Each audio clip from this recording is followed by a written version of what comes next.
Hi అండి, నమస్తే. Welcome back to our channel. ఈరోజు మన రెసిపీ వచ్చేసి ఆలూ దమ్ బిర్యానీ. మన హైదరాబాదీ బిర్యానీ సీక్రెట్స్తో ఇలా ఆలూ దమ్ బిర్యానీ చేస్తే టేస్ట్ అయితే చాలా చాలా బాగుంటుంది. చికెన్ మటన్ బిర్యానీకి ఏ మాత్రం కూడా తీసిపోకుండా పర్ఫెక్ట్ టేస్ట్ అనేది ఉంటుంది.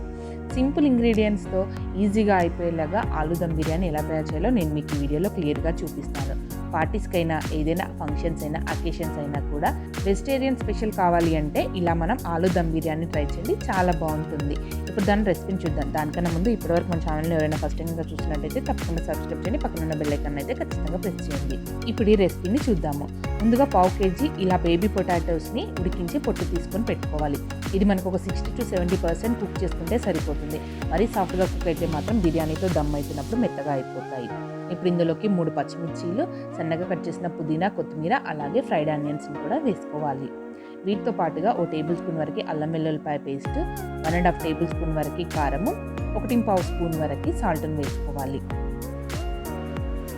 చిటికెడంత పసుపుని కూడా వేసుకొని కొంచెం జీలకర్రని వేసుకోండి. వీటితో పాటుగా 1/2 టేబుల్ స్పూన్ వరకు మసాలా పొడి, అన్నిటికన్నా ఇంపార్టెంట్ ఫ్రెష్గా ఉండే పెరుగు. ఈ ఫ్రెష్ పెరుగు వేస్తే బిర్యానీ అనేది ఫ్లేవర్ అయినా టేస్ట్ అయినా కూడా చాలా చాలా బాగుంటుంది. పక్కా మన హైదరాబాద్ స్టైల్లో బిర్యానీ రావాలి అంటే మాత్రం ఫ్రెష్ పెరుగుని యూజ్ చేసుకోండి.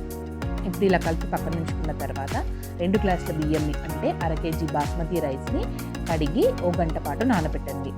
ఇలా ఒక 1 అవర్ తర్వాత మనం స్టవ్ ఆన్ చేసుకొని ఒక గిన్నెను పెట్టుకొని అందులో సగం వరకు వాటర్ వేసుకొని వేడి చేసుకోవాలి. ఈ వాటర్లో 1 టేబుల్ స్పూన్ వరకు సాయిజీరా, ఓ మరాఠీ మొగ్గ, ఓ జాపత్రి, అలాగే 3 నుంచి 4 వరకు ఇలాచీలు, 3 లవంగాలు, ఒక నల్ల యాలక ఇది ఉంటే వేసుకోండి, లేదంటే ఇలాచీ ఇంకో టేస్ట్లో యాడ్ చేసుకోండి. వీటితో పాటుగా ఒక స్టార్ అనాస, 2 నుంచి 3 వరకు బిర్యానీ ఆకులను వేసుకోండి. ఇప్పుడు ఇందులో వేయాల్సిన మరో మెయిన్ ఇంగ్రీడియంట్స్ 3 పచ్చిమిర్చీలు, సన్నగా కట్ చేసిన పుదీనా, కొత్తిమీర, ఓ రెమ్మ వరకు కరివేపాకును కూడా వేసుకోండి. ఫ్లేవర్ అయితే చాలా బాగుంటుంది. ఇలా వీటన్నిటిని వేసుకున్న తర్వాత 2 నుంచి 3 టేబుల్ స్పూన్ల వరకు సాల్ట్, అలాగే ఓ లార్జ్ స్పూన్ వరకు ఆయిల్ని కూడా వేసుకోండి. ఇలా మొత్తం అన్నింటినీ వేసుకున్న తర్వాత ఓసారి బాగా కలుపుకోండి. ఇందులో ఓ 2 ఇంచుల వరకు దాల్చిన చెక్కను కూడా వేసుకొని క్యాప్కిల్ వచ్చేసి రోలింగ్ బాయిల్ అయ్యేంత వరకు మరగనివ్వండి. ఇప్పుడు మనం ముందుగా ఏదైతే మ్యారినేట్ చేసి పెట్టుకున్నామో బేబీ పొటాటోస్ని ఇందులోకి 2 టేబుల్ స్పూన్ల వరకు ఫ్రైడ్ ఆనియన్స్ని చేసుకోగా మిగిలిన ఆయిల్ వేయండి. అలాగే 2 ఇంచుల వరకు దాల్చిన చెక్క, ఓ టేబుల్ స్పూన్ వరకు కస్తూరి మేతిని కూడా వేసి ఈ ఆలుకి బాగా పట్టివ్వండి. ఇలా మసాలా గ్రేవీని అంతటిని కూడా ఆలూకి బాగా పట్టించిన తర్వాత కింద ఈక్వల్గా స్ప్రెడ్ చేసుకోండి. ఇలా ప్రతి ఒక్క బేబీ పొటాటో కూడా కింద ఆనించేలాగా స్ప్రెడ్ చేసుకోండి. ఈలోగా మనకి వాటర్ అనేది రోలింగ్ బాయిల్ అవుతూ ఉంటాయి. వెంటనే రైస్ వేసేయకుండా ఒక 5 మినిట్స్ పాటు మరిగిన తర్వాత రైస్ వేయండి. ఇలా 5 నిమిషాల పాటు వాటర్ని మరిగించడం వల్ల మనం వేసుకున్న మసాలాలోని రసం మొత్తం కూడా వాటర్లోకి దిగుతుంది. ఇప్పుడు రైస్ వేసుకొని ఓసారి బాగా కలిపి క్యాప్ క్లోజ్ చేసి మనకి 70% కుక్ అయ్యేంత వరకు ఉడికించుకోండి. చూసారు కదా, మనకి ఇలా పట్టుకుంటే పలుకు తెలిసేంత వరకు ఉడికితే సరిపోతుంది. ఇప్పుడు మనం ఏదైతే పొటాటోస్ని మ్యారినేట్ చేసి పెట్టుకున్నామో దానిపై నుంచి ఒక 2 నుంచి 3 టేబుల్ స్పూన్ల వరకు బాస్మతి రైస్ ఉడికించుకున్న వాటర్ని వేసుకున్న తర్వాత ఇప్పుడు మనం లేయర్స్ లాగా రైస్ని వేసుకోవాలి. ఇలా పైన లేయర్ మనకు ఒక 70 to 80% వరకు కుక్ అయిన రైస్ ఉంటుంది. చూసారు కదా, ఇలా ఈవెన్గా రైస్ని మొత్తంగా వేసుకొని స్ప్రెడ్ చేసుకోవాలి. ఇలా రైస్ మొత్తం వేసిన తర్వాత మనం ముందుగా తయారు చేసి పెట్టుకున్న ఫ్రైడ్ ఆనియన్స్ని కూడా వేసుకోవాలి.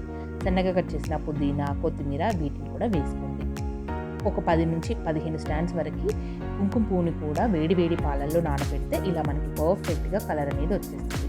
వాటిని కూడా వేసుకొని ఓ టేబుల్ స్పూన్ వరకు నెయ్యిని, అలాగే పైనుంచి ఒక చిటికెడు గరం మసాలా పొడిని కూడా వేసుకొని క్యాప్ క్లోజ్ చేసి పెట్టేసి దానిపై నుంచి ఏదైనా బరువుగా ఉండే వేటిని పెట్టండి. ఇలా బరువును పెట్టడం వల్ల దమ్ అనేది బయటకు పోకుండా ఉంటుంది, పర్ఫెక్ట్గా దమ్ అయిపోతుంది. ఇప్పుడు దీన్ని 10 నిమిషాల పాటు మీడియం టు హై ఫ్లేమ్ మధ్యలో కుక్ చేసిన తర్వాత ఒక ప్యాన్ని పెట్టేసుకున్న తర్వాత ప్యాన్ పై నుంచి మనం బిర్యానీ బౌల్ని పెట్టేసుకొని స్లోలో కానీ మీడియం ఫ్లేమ్లో కానీ 15 నుంచి 20 నిమిషాల పాటు దమ్ అవ్వనివ్వండి.